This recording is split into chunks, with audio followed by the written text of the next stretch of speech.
حضرت ابو ہریرہ رضی اللہ سے روایت ہے، انہوں نے کہا رسول اللہ صلی اللہ علیہ وسلم نے فرمایا، جو شخص ایمان کا تقاضا سمجھ کر ثواب کی نیت سے شب قدر کا قیام کرے گا اس کے سابقہ گناہ بخش دیے جائیں گے۔ تشریح: کفر و نفاق کی اقسام ذکر کرنے کے بعد امام بخاری رحمۃ اللہ علیہ اصل کی طرف رجوع فرماتے ہیں، یعنی ایمان اور اس کے متعلقات کو پھر شروع کیا تاکہ مرجئہ کرامیہ اور خوارج وغیرہ کے عقائد و خیالات کا بطلان پورے طور پر ثابت ہو جائے۔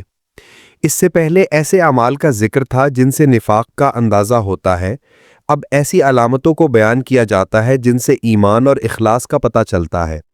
نیز لیلۃ القدر کا معاملہ بڑی محنت و کاوش کا ہے۔ یہ کام وہی کر سکتا ہے جس کے دل میں اخلاص اور جسے دین سے بے پناہ تعلق اور لگاؤ ہو۔ اس باب سے بھی ان لوگوں کی تردید مقصود ہے جو اعمال کو ایمان سے بالکل بے تعلق بتاتے ہیں، حالانکہ ایمان کی حفاظت کے لیے اعمال کی قدم قدم پر ضرورت پڑتی ہے، حتیٰ کہ شب قدر کے قیام کی تاکید کی جا رہی ہے۔ اس حدیث میں ایمان و احتساب کے الفاظ بطور خاص ذکر کیے گئے ہیں۔ لفظ ایمان میں تنبیہ ہے کہ اس رات کا قیام ایمانی تقاضے کے تحت ہونا چاہیے، کوئی دوسرا مقصد پیش نظر نہ ہو۔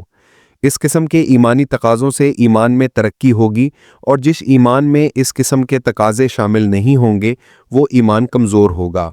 اسی طرح لفظ احتساب جس کے معنی نیت کا استحضار ہے، یہ اصل نیت سے زائد شے ہے۔ عمل کے وقت استحضار نیت اجر میں ترقی کا باعث ہے۔ مثلا ایک شخص بیدار ہے اور عمل خیر میں مشغول ہے تو یقیناً یہ بڑی سعادت ہے، لیکن اگر شب بیداری کے ساتھ نیت کا استحضار بھی ہو جائے تو درجات ثواب میں بہت زیادتی ہو جاتی ہے۔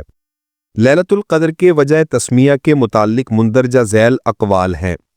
نمبر 1، قدر کے معنی عزت اور شرف کے ہیں، یعنی عزت کی رات۔ یہ عزت رات سے بھی متعلق ہو سکتی ہے، یعنی جو رات دیگر تمام راتوں میں خاص امتیاز اور وزن رکھتی ہے، اور عابدین سے بھی یہ عزت متعلق ہو سکتی ہے، یعنی وہ رات جس میں عبادت کرنے والوں کی بڑی قدر و منزلت ہے۔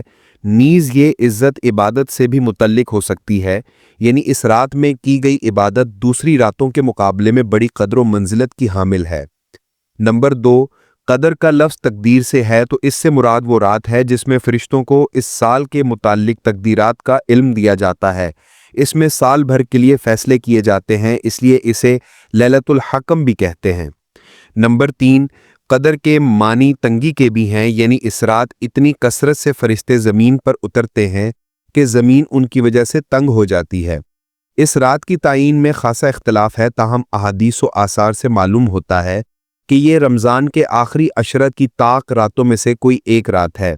اس کو مبہم رکھنے میں یہ حکمت ہے کہ لوگ طاق راتوں میں اس کی فضیلت حاصل کرنے کے شوق میں اللہ کی خوب عبادت کریں۔